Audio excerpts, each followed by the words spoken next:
नमस्कार दोस्तों, मैं मोहित अवस्थी अपने चैनल स्टडी विथ मोहित में आप सभी लोगों का स्वागत करता हूं। और जैसा कि मैंने बताया था कि प्रीवियस ईयर के जो पेपर हैं एनटीपीसी के सेगमेंट वाइज जीएस का रिवीजन मैं करवा रहा हूं। उसमें मैंने सिंधु घाटी सभ्यता करवा दिया था। आज वैदिक काल के जो प्रश्न पूछे गए हैं वो करवाऊंगा। देखिएगा, प्रश्न नंबर 39 है, ऋग्वेद में 1028 सूक्त हैं। 39 नंबर देखिएगा, ऋग्वेद में कितने सूक्त हैं तो क्या बताएंगे?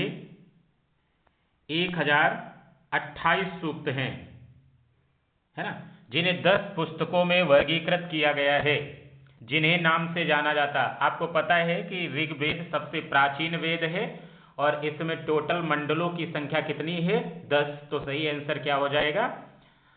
मंडल।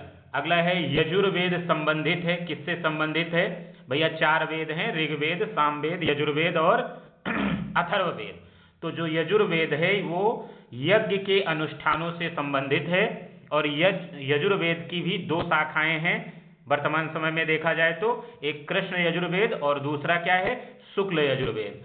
अब देखिए क्वेश्चन नंबर 40 देखिएगा, इसमें दिया हुआ है बृहदारण्यक, मुंडक और तैत्तिरीय, है ना। बृहदारण्यक, मुंडक और तैत्तिरीय निम्नलिखित में से किस श्रेणी के धार्मिक ग्रंथ के उदाहरण हैं? सबको पता है कि ये सब क्या हैं? उपनिषद हैं। और ये भी याद रखिएगा कि जो भारत का आदर्श राष्ट्रीय वाक्य है सत्यमेव जयते, वो मुंडकोपनिषद से लिया गया है और पुराणों की संख्या 18 है, जिसमें सबसे प्राचीन पुराण जो है वो मत्स्य पुराण है ना। यहाँ पर देखिए 45 नंबर देखिएगा, पूछा भी गया है यजुर्वेद की कितनी शाखाएं हैं तो क्या बताएंगे? 2 शाखाएं हैं। कौन कौन सी हैं? शुक्ल यजुर्वेद और कृष्ण यजुर्वेद। अगला देख लेते हैं प्रश्न। ये प्रश्न बढ़िया है, 46 देखिएगा, इसमें दिया हुआ है वैदिक ग्रंथों के अनुसार संग्रहित्री का क्या अर्थ था? वैदिक ग्रंथों के अनुसार संग्रहित्री का क्या अर्थ था? तो ये क्या थे? कोषाध्यक्ष या खजांची होते थे, है ना। संग्रहित्री, संग्रह करना। संग्रह कौन करेगा? जो कोषाध्यक्ष होगा, है ना। तो वैदिक ग्रंथों में संग्रहित्री का क्या अर्थ हो जाएगा? कोषाध्यक्ष या खजांची। अगला प्रश्न देखते हैं।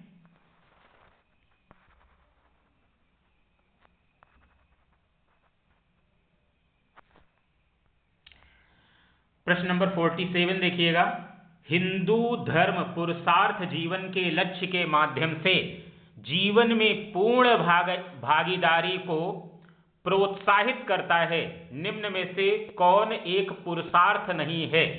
है ना। 4 पुरुषार्थ बताए गए हैं भैया, याद रखिएगा, धर्म, अर्थ, काम और मोक्ष, है ना। 4 पुरुषार्थ बताए गए हैं, धर्म, अर्थ, काम और मोक्ष, है ना। तो यहां पर देख लीजिएगा, धर्म तो है नहीं विकल्प में, काम है, मोक्ष है, अर्थ है, लेकिन सत्य जो है वो पुरुषार्थ नहीं है। सत्य क्या है? पुरुषार्थ नहीं है। ये 4 पुरुषार्थ हैं, धर्म, अर्थ, काम और मोक्ष। समझ रहे हैं ना। इन्हीं को चतुर्वर्ग भी कहा गया है। इन्हीं को क्या कहा गया है? चतुर्वर्ग भी कहा गया है। अगला प्रश्न देख लेते हैं 51। ऋग्वेद 4 वेदों में से पवित्रतम वेद है, जिसमें 10,600 ऋचाओं के डैश डैश सूक्तों के 10 अध्याय, जिन्हें मंडल कहा जाता है, शामिल हैं। कितने? 1028, है ना। 1028। चारों वेदों में सबसे प्राचीन कौन सा है? तो भैया क्या बताएंगे? ऋग्वेद है। गायत्री मंत्र का उल्लेख भी ऋग्वेद में मिलता है और ऋग्वेद में भी कहां पर? 3रे मंडल में, है ना।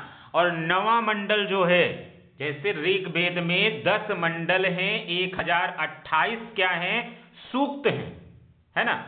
1028 क्या है? सूक्त हैं और 10,600 क्या है? ऋचाएं हैं, है ना। ऋग्वेद के प्रमुख देवता क्या हैं? इंद्र हैं। याद रखिएगा, ऋग्वेद के प्रमुख देवता क्या हैं? इंद्र है। और प्रसिद्ध गायत्री मंत्र का उल्लेख ऋग्वेद के 3 मंडल में है। 9वां मंडल जो है वो सोम देवता को समर्पित है। इतने ही प्रश्न बार बार पूछे जाते हैं ऋग्वेद से, याद रखिएगा। ऋग्वेद सबसे प्राचीन वेद है, 10 मंडल हैं, 1028 सूक्त हैं, 10,600 ऋचाएं हैं, ठीक ना।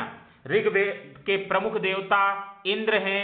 गायत्री मंत्र का उल्लेख ऋग्वेद में मिलता है और ऋग्वेद में भी 3 मंडल में मिलता है। 9वां मंडल जो है सोम देवता को समर्पित है। अगला प्रश्न देख लेते हैं 52। किस वेद में ऋचाओं की संख्या सर्वाधिक है? याद रखिएगा, ऋग्वेद में ऋचाओं की संख्या सबसे अधिक है। कितनी है? 10,600 है। अगला प्रश्न देखते हैं।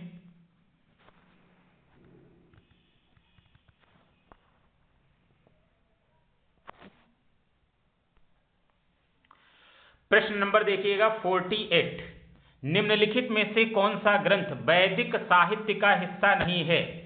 निम्नलिखित में से कौन सा ग्रंथ वैदिक साहित्य का हिस्सा नहीं है? ब्राह्मण, आरण्यक, पिटक, उपनिषद। तो इसमें याद रखिएगा जो पिटक हैं वो वैदिक साहित्य का हिस्सा नहीं है या वैदिक ग्रंथ साहित्य का हिस्सा नहीं है। क्लियर है ना। वेद आपको पता है कि 4 हैं, है ना। पिटक जैसे होते हैं ना, सुत्त पिटक, अभिधम्ब पिटक, विनय पिटक, ये सब क्या है? बौद्ध धर्म से संबंधित है। आरण्यक ब्राह्मण ग्रंथ, उपनिषद, है ना, ये सब तो वैदिक साहित्य से संबंधित हैं। लेकिन पिटक जो है वो बुद्ध धर्म या बौद्ध धर्म से संबंधित है। जैसे देख लीजिएगा, व्याख्या भी दी हुई है। विनय पिटक बौद्ध धर्म व संघ के नियमों का संकलन। विनय पिटक में बौद्ध धर्म व संघ के नियमों का संकलन है। सुत्त पिटक में बौद्ध धर्म के सिद्धांतों का संकलन है। अभिधम्ब पिटक में क्या है? इसमें दार्शनिक क्रियाकलापों की व्याख्या की गई है। अगला प्रश्न देखते हैं, प्रश्न नंबर 53, है ना। निम्नलिखित में से कौन सा चारों वेदों में सबसे पुराना और सबसे बड़ा वेद है? भैया सही आंसर क्या हो जाएगा? ऋग्वेद। ऋग्वेद में अगला 54 क्वेश्चन, ऋग्वेद का संग्रह कितने सूक्त में है? तो क्या हो जाएगा सही आंसर? 1028 सूक्त हैं। अगला 55 क्या है? प्रारंभिक हिंदू दर्शन में जीवन के कितने चरण निर्धारित किए गए हैं? 4 चरण मैंने आपको बताया था। 4 चरण, है ना। पुरुषार्थ भी कितने हैं? 4। और चरण भी कितने हैं? 4। जैसे मनुष्य के जीवन को पहले 100 वर्ष माना गया है ना।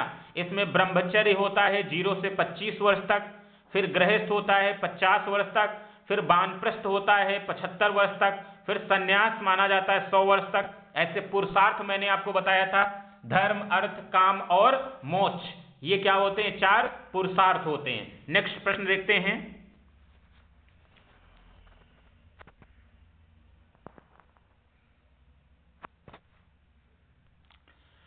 प्रश्न नंबर देखिएगा 49। हिंदू धर्म में इनमें से किस देवता को सृजनकर्ता माना जाता है? देखिए, ब्रह्मा जी को ही क्या माना जाता है? सृजनकर्ता। क्यों? सृष्टि का निर्माण वास्तव में किसने किया? ब्रह्मा जी ने किया।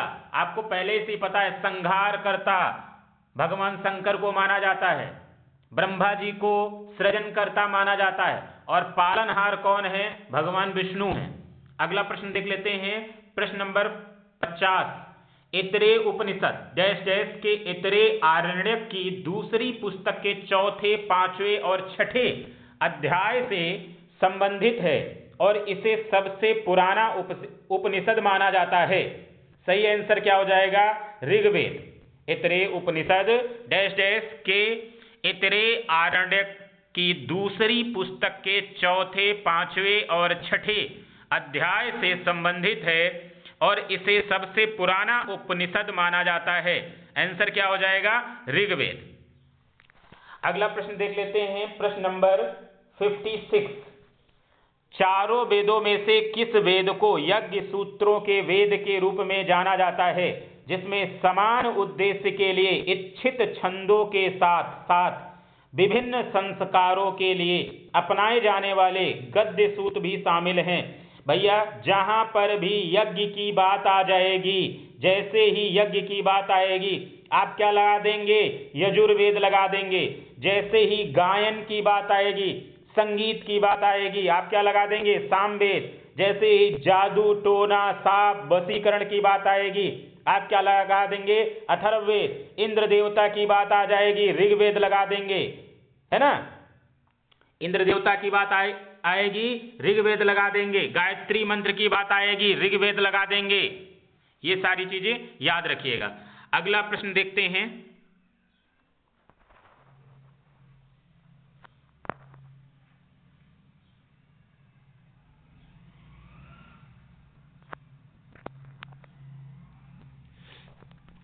प्रश्न है, उपनिषद में उपशब्द क्या दर्शाता है। उपनिषद में उपशब्द क्या दर्शाता है। ध्यान रखिएगा, ये जो उपशब्द होता है ये निकटता को दर्शाता है ना। उपशब्द क्या दर्शाता है, निकटता को दर्शाता है। अगला प्रश्न,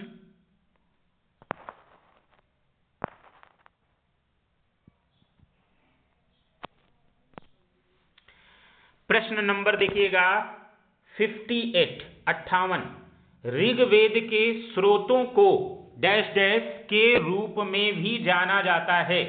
सूक्त के रूप में पहले ही बताया मैंने, कितने सूक्त हैं, तो क्या बताएंगे, 1028 सूक्त हैं।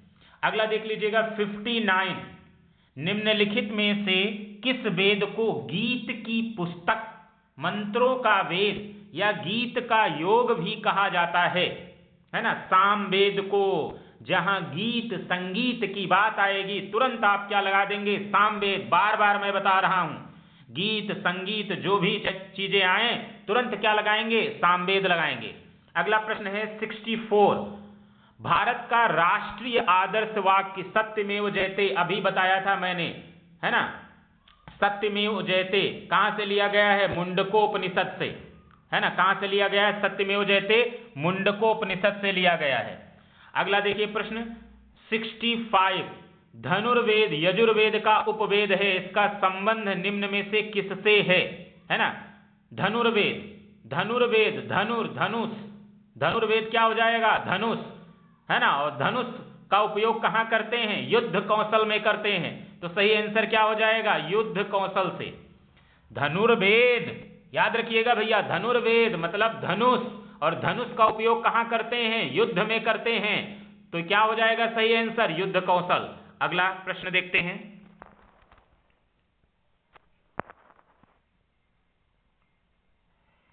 एक प्रश्न 60 पूछा गया है, बहुत सरल है, और इस तरह के प्रश्नों को जल्दी जल्दी बता देंगे। सबसे पुराना वेद कौन सा हो जाएगा, तो ऋग्वेद हो जाएगा। सबसे पुराना वेद कौन सा हो जाएगा, ऋग्वेद हो जाएगा। संगीत से संबंधित ज्ञान संग्रहित है, सामवेद में है, कई बार बता चुका हूं। ऋग्वेद में वही कुल मिलाकर के पूछा गया कितने सूक्त हैं, तो क्या बताएंगे, 1028 मतलब 1028। फिर पूछा गया है 67 नंबर है, वेदों को इंडो आर्यन सभ्यता का सर्वप्रथम साहित्यिक अभिलेख माना जाता है। इसमें शामिल 4 वेदों के नाम ऋग्वेद सामवेद यजुर्वेद हैं। और अगला क्या है, तो क्या बता देंगे, अथर्ववेद है। 4 वेद हैं, अथर्ववेद हो जाएगा। नेक्स्ट प्रश्न देखते हैं। देखिए बाकी जो है बहुत सरल सरल चीजें हैं कि ऋग्वेद में मंत्र कितने हैं, 1028 ही हैं, है ना।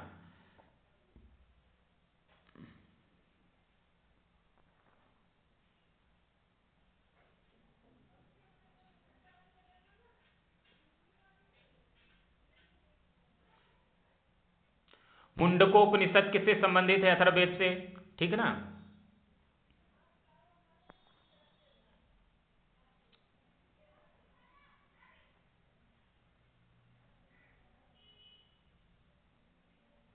ये प्रश्न देख लेते हैं 69। देखिए दोस्तों ये याद रखिएगा, जो बार बार रिपीट हो रहे हैं प्रश्न उनको थोड़ा मैं स्किप कर दे रहा हूं, क्योंकि व्याख्या बताते हुए चल रहा हूं। भारत की वैदिक काल अवधि कब तक चली। अब देखिए इसमें 1500 से 500 BC, वैसे है तो 1500 से 600 BC, लेकिन सही विकल्प के अनुसार यही आंसर सही हो जाएगा, 1500 से 500 BC। पूछा गया है सबसे पुराना उपनिषद कौन सा है, छांदोग्य उपनिषद, कौन सा है सबसे पुराना? छांदोग्य उपनिषद है ना। प्रारंभिक भारतीय दार्शनिक 76 की बात कर रहे हैं। प्रारंभिक भारतीय दार्शनिक के अनुसार प्रत्येक वस्तु कितने तत्वों से मिलकर बनी हुई है? 5 तत्वों से मिलकर बनी हुई है। कहा ही गया छित जल पावक गगन समीरा, छित जल पावक गगन समीरा। इसका मतलब क्या है कि पूरी सृष्टि या पूरा ब्रह्मांड 5 तत्वों से मिलकर बना हुआ है। छित जल पावक गगन समीरा। अगला देख लीजिएगा, प्रश्न है 70, है ना। निम्नलिखित में से कौन सा वेद जादुई अनुष्ठानों और वशीकरण के बारे में, कई बार मैंने बताया है, जादू टोना साप वशीकरण, है ना, आयुर्विज्ञान भूत प्रेत, ये सारी चीजें जहां आपको मिले, औषधियों के बारे में जानकारी, क्या लगा देंगे? अथर्ववेद। क्या लगा देंगे? अथर्ववेद लगा देंगे। अगला प्रश्न देखते हैं,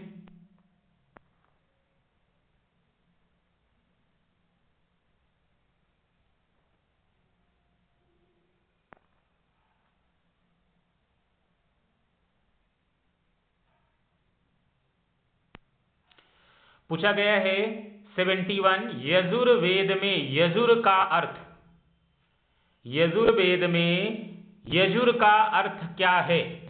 यजुर का अर्थ है बलिदान। याद रखिएगा, यजुर्वेद में यजुर का अर्थ क्या है? तो क्या बताएंगे? बलिदान।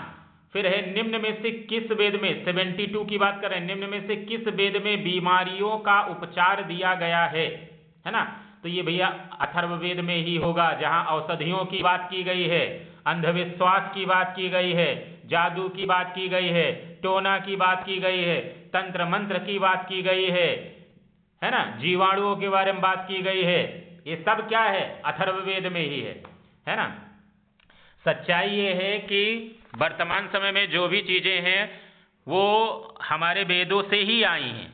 जैसे मैंने पहले ही जो पहला वीडियो बनाया था उसमें बताया था कि महर्षि कणाद को परमाणुवाद का जनक माना जाता है और उन्होंने ही वैशेषिक दर्शन दिया था। अब सोचिए, आज हम लोग क्या है, परमाणु के बारे में जानकारी इकट्ठा करते हैं और आज के 2,500-3 हजार साल पहले ही वैशेषिक दर्शन के माध्यम से महर्षि कणाद ने परमाणुवाद दे दिया था, परमाणु के बारे में जानकारी दे दिया था, है ना। साप वशीकरण आज का नहीं है, ये बहुत पहले का है। देखिए 77 देख लीजिएगा, कठोपनिषद में नचिकेता नामक एक किशोर और देवता के बीच, 77 की बात कर रहे हैं। कठोपनिषद में नचिकेता नामक एक किशोर और देवता के बीच हुई बातचीत दर्ज है। निम्नलिखित में से कौन सा देवता नचिकेता से बात कर रहा है ना। कौन सा देवता नचिकेता से बात करता है भैया? कौन सा कर रहा है? तो इसमें कौन बात कर रहा है? भगवान यम बात करते हैं। नचिकेता और यम के बीच बातचीत हुई थी, है ना। और ये कहां, इसका उल्लेख कहां मिलता है? तो क्या बताएंगे? कृष्ण यजुर्वेद, है ना। चलिए, ये जो वैदिक काल के प्रश्न थे वो मैंने आपको करवा दिया है ना। अब महाजनपद काल के प्रश्न हैं, देख लेते हैं। आज ही इसी वीडियो में क्लियर करवा देते हैं महाजनपद काल के जो भी प्रश्न हैं। महाजनपद काल के जो भी प्रश्न हैं इसी वीडियो में करवा देते हैं। थोड़ा टाइम ड्यूरेशन बढ़ाएंगे, आप लोग मेहनत करिए और रिवाइज हो जाएगा पूरी तरीके से, और घुमा फिरा करके इसी तरीके के प्रश्न पूछे जाएंगे, आप लोग कर भी ले जाओगे, फायदा मिलेगा। निम्नलिखित विकल्पों में से गलत जोड़ी का चयन करें। अब देखिए, चंद्रगुप्त मौर्य सही है ना। चंद्रगुप्त क्या है? मौर्य वंश, सही है। राजा चोल वंश से ही संबंधित था, राजा। कनिष्क कुषाण वंश का था, कनिष्क कुषाण वंश का था। अब यहां पर दिया हुआ बिंबिसार, और क्या दिया हुआ है? गुप्त वंश। जबकि जो बिंबिसार था वो हर्यक वंश की स्थापना किसने किया था? बिंबिसार ने ही किया था। 544 ईसा पूर्व की बात है, बिंबिसार ने हर्यक वंश की स्थापना किया था। तो गलत जोड़ी कौन सी हो जाएगी? बिंबिसार गुप्त साम्राज्य, है ना। अगला प्रश्न देख लीजिएगा, बिंबिसार शासक था कहां का? बिंबिसार शासक था कहां तक भैया? मगध का, कहां का शासक था? मगध का शासक था। अगला प्रश्न देख लेते हैं।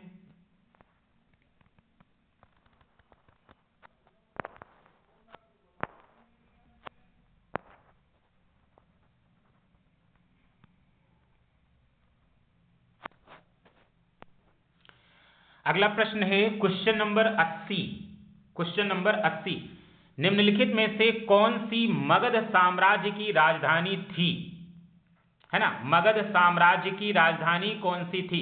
जैसे आपको पता है कि प्राचीन भारत में 16 महाजनपद थे और उन 16 महाजनपदों में से सबसे ज्यादा समृद्धशाली, शक्तिशाली, पावरफुल कौन सा साम्राज्य माना जाता था? मगध साम्राज्य। उसका कारण भी था, मगध साम्राज्य की ज्योग्राफी, ठीक है ना, ज्योग्राफी भी डिपेंड कर रही थी कि मगध साम्राज्य शक्तिशाली बने। मगध साम्राज्य वर्तमान समय का अगर देखा जाए तो छत्तीसगढ़, झारखंड, है ना, बिहार, ये एरिया को कवर्ड करता था, थोड़ा बहुत एरिया उड़ीसा को भी। और आपको पता है कि इसी एरिया में छत्तीसगढ़, झारखंड और बिहार वाले एरिया में ही है छोटा नागपुर का पठार। मेनली तो माना जाता है छत्तीसगढ़ वाले एरिया में, छत्तीसगढ़ और झारखंड वाले एरिया में। और जो छोटा नागपुर का पठार है उसे कहा जाता है, वो खनिज संपदा की दृष्टि से बहुत महत्वपूर्ण है। इसीलिए छोटा नागपुर के पठार को रत्नगर्भा भी कहा जाता है और छोटा नागपुर के पठार को भारत का रूर भी कहा जाता है। समझ रहे हैं ना? और यही मगध साम्राज्य के आसपास में नदियां भी थीं। कौन सी नदियां थीं? गंगा और सोन नदी। अब गंगा और सोन नदी होने की वजह से इनके पास में पेयजल की व्यवस्था अच्छी थी। किसके पास में? मगध साम्राज्य वासियों के पास में पेयजल की व्यवस्था अच्छी थी, क्योंकि गंगा और सोन नदियां थीं। परिवहन का भी साधन उस समय जल ही होता था, नदियों के माध्यम से ही ज्यादातर ये लोग अपना परिवहन करते थे। आसान होता था, कोई रोडें थी नहीं, रेलगाड़ी थी नहीं, कार थी नहीं, ट्रक थी नहीं, हवाई जहाज था नहीं, है ना। तो सबसे बढ़िया व्यवस्था क्या होती थी कि अपना जल के माध्यम से ये परिवहन कर ले जाएं। तो नदी होने से एक परिवहन प्रणाली भी इनकी व्यवस्थित थी। नदी होने की वजह से इनको पेयजल की व्यवस्था हो जाती थी। नदी होने की वजह से इनको सिंचाई के लिए पानी भी मिल जाता था। नदी होने की वजह से फर्टिलिटी अधिक थी, वन अधिक थे। अब वन अधिक थे तो इन लोगों ने क्या किया कि इनको छोटा नागपुर पठार के आसपास एरिया में मिल गया लोहा। और भैया याद रखिएगा, जब जब लोहा मिला है तब तब क्रांति आई है। जब जब लोहा मिला है तब तब क्रांति आई है, आप देखते जाइएगा इतिहास में। तो जब इनको लोहा मिल गया तो लोहे से इन लोगों ने क्या किया? फावड़ा बना लिया, हल बना लिया, तलवारें बना ली, बड़ी बड़ी जंजीरें बना ली। जंगल को इन्होंने साफ करना शुरू किया और जंगल से ही इन्हें क्या मिल गए? हाथी भी मिल गए। अब एक तरफ इनको लोहा मिल गया, लोहा से जंगल की सफाई करने लगे, दूसरी तरफ इनको हाथी मिल गए जंगल से ही। अब युद्ध के लिए हाथियों का उपयोग करने लगे भैया। जहां पर एक व्यक्ति तलवार से मार रहा था तो एक ही व्यक्ति को एक बार में मार पाएगा। अब इन लोगों को हाथी मिल गया और ये करते क्या थे कि हाथी की सूंड में कांटेदार जंजीर बनवा करके और बांध देते थे। अब हाथी की सूंड में अगर कांटेदार मजबूत जंजीर बंधी हुई है तो वो एक बार सूंड हिलाएगा, पता चलेगा 10-20 विपक्षी सैनिक मारे जाएंगे, दुश्मनों का सफाया हो जाएगा। तो इनके लिए युद्ध विजय भी आसान हो गया, हाथी मिल गए थे, लोहा मिल गया था। दूसरा, जो इन्होंने जंगल साफ किया तो उस भूमि पर क्या करने लगे? एग्रीकल्चर यानी खेती करने लगे। इनके यहां जो प्रोडक्शन था, अन्न का उत्पादन भी बढ़ गया। अन्न का उत्पादन बढ़ा तो ये अधिक से अधिक सैनिकों को अपने पास में रखने लगे। खिलाने पिलाने की जब व्यवस्था जिसके पास में हो जाएगी तो वो ज्यादा लोगों को अपने पास में रख सकता है। तो इस प्रकार से इनकी देखिए ज्योग्राफी ही इनके समृद्ध बनाने में महत्वपूर्ण रोल अदा कर रही थी। तो इसी प्रकार से मगध साम्राज्य का ही सबसे ज्यादा उत्कर्ष हुआ 16 महाजनपदों में से। क्लियर है ना भैया? और मगध साम्राज्य की जो राजधानी थी वो कौन सी थी? राजगीर, है ना? राजगीर या राजगीर का दूसरा नाम भी पूछा जाता है, याद रखिएगा, गिरिव्रज। राजगीर का दूसरा नाम भी पूछा जाता है जिसका नाम क्या होता है? गिरिव्रज, है ना? फिर एक चीज और याद रखिएगा, बाद में मगध की राजधानी पाटलिपुत्र भी बनी थी। याद रखिएगा, बाद में मगध की राजधानी क्या बनी? पाटलिपुत्र। पहले इसकी राजधानी क्या हो जाएगी? राजगृह या राजगीर या गिरिव्रज। फिर क्या बनी? पाटलिपुत्र। क्लियर है ना?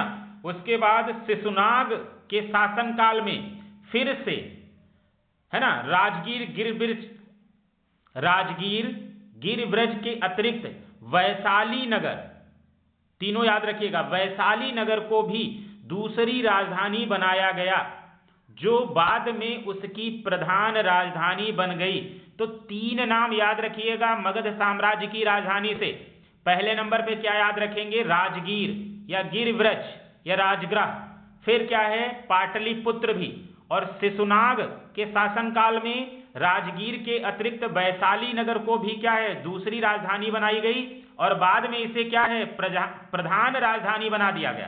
क्लियर है ना? अब मगध साम्राज्य से जब प्रश्न आएगा तो आप आसानी से कर ले जाएंगे। बहुत अच्छे से सिर्फ सुन लीजिएगा, वनडे एग्जाम अगर आप देंगे तो आप देख लेंगे सारे प्रश्न आपको मिल जाएंगे यहीं से। अगला है क्वेश्चन नंबर 81। आर्य संस्कृति के सर्वोच्च काल में गंगा घाटी के जनपद जो संख्या में, है ना, थे, महाजनपद बन गए थे। बहुत आसान क्वेश्चन है, अभी मैंने बताया है, खूब कहानी सुनाया है, 16 महाजनपद। फिर है 85, देखिएगा, जैन धर्म में तीर्थंकर किसे कहते हैं? है ना, ध्यान दीजिएगा भैया, विकल्प नंबर ए सही है। धर्म रक्षक एवं आध्यात्मिक शिक्षा जो मोक्ष या मुक्ति का मार्ग बताता है उसे ही क्या कहते हैं? जैन तीर्थंकर कहते हैं। जैन धर्म में 24 तीर्थंकर हुए हैं, याद रखिएगा। ऋषभदेव जैन धर्म के प्रथम तीर्थंकर हैं और महावीर स्वामी 24वें तीर्थंकर हैं। एक बार यह भी प्रश्न पूछा गया है कि ऋग्वेद में कौन से तीर्थंकर का उल्लेख मिलता है? याद रखिएगा, ऋषभदेव का ऋग्वेद में उल्लेख मिलता है। क्लियर रहिएगा, ऋग्वेद में ऋषभदेव का उल्लेख मिलता है। टोटल कितने जैन धर्म में तीर्थंकर हैं? 24 तीर्थंकर हैं। प्रथम कौन है? ऋषभदेव हैं। और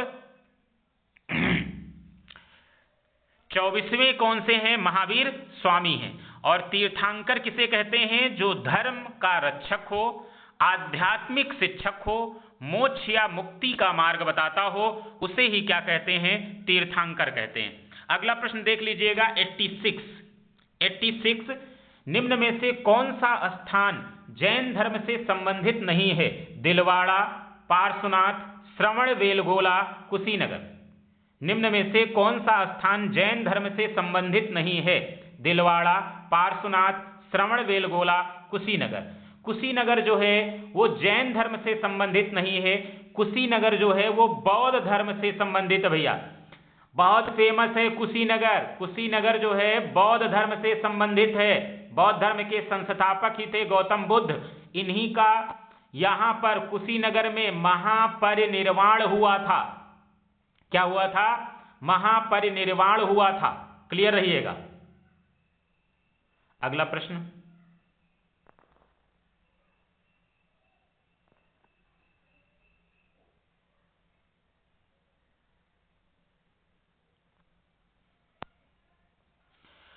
अगला प्रश्न है 82। प्राचीन काल में अवध को किस नाम से जाना जाता था? प्राचीन काल में अवध को कोसल के नाम से जाना जाता था। रामायण देखिए कभी, उसमें देखिए कई बार कोसल शब्द का उपयोग किया गया है। तो प्राचीन काल में अवध को किस नाम से जाना जाता था? कोसल नाम से। 87 देख लीजिएगा, जब कोई तीर्थंकर अपने नश्वर शरीर को छोड़ता है तो इसे क्या कहते हैं? निर्वाण कहा जाता है। निर्वाण कहा जाता है मृत्यु को प्राप्त करने के लिए, है ना। अब देखिए जैन धर्म से संबंधित प्रश्न हैं जो अगली क्लास में करवा देंगे। आज के लिए इतना ही रखते हैं। आप लोग देखते रहिए, सुनते रहिए और अपने एग्जाम में अच्छा स्कोर करते रहिए, यही मेरी शुभकामनाएं हैं। और थोड़ा बहुत आप लोग अपने दोस्तों को भी सजेस्ट करिए कि वीडियो जरूर देखेंगे उनको प्रॉफिट मिलेगा। प्रीवियस ईयर क्वेश्चन सॉल्व करने से बहुत फ़ायदा मिलता है। उतना आप थ्योरी पढ़ करके स्कोर नहीं बना सकते हैं क्योंकि वनडे एग्जाम दे रहे हैं और वनडे एग्जाम में उतना अधिक नहीं पढ़ सकते और सब कुछ लर्न नहीं होता है। लेकिन अगर आप प्रीवियस ईयर के पेपर, चाहे आप रेलवे का सॉल्व करिए, एसएससी का सॉल्व करिए, या मान लीजिए यूपीपी, यूपीएसआई या समीक्षा अधिकारी, पीसीएस, किसी का सॉल्व करिए, घुमा फिरा करके चीज़ें आपको सब वही मिलती हैं, प्रश्न सब वही होते हैं, बस उनका रूप थोड़ा बदला होता है, उनकी जटिलता थोड़ी बढ़ जाती है, घट जाती है। लेकिन आपको एक क्वेश्चन की फ्रेमिंग पता चल जाएगी कि कहाँ से कितना प्रश्न पूछा जाता है, वो प्रीवियस ईयर के आधार पर ही पता चलता है। फिर क्या होगा कि अगर कोई प्रश्न आपको नहीं भी आ रहा है तो आपको गेस लगाने में आसानी हो जाती है और आपका स्कोर कम पढ़ करके भी ज़्यादा हो जाता है। यही है एक सिलेक्शन का तरीका और कुछ नहीं है। बहुत विद्वान बनकर के कोई सिलेक्शन ऑप्शन नहीं पाता है, याद रखिएगा भैया। जो बढ़िया अपना एक सही तरीके से पढ़ लेता है, प्रीवियस ईयर के क्वेश्चन सॉल्व कर लेता है ना, वही सिलेक्शन पा जाता है। तो आपको सिलेक्शन लेना है, ना कि विद्वान बनना है। इसलिए ये जो रिवीजन क्लासेस चल रही हैं इनको देखते रहिए और मस्त रहिए, खूब पढ़िए। धन्यवाद।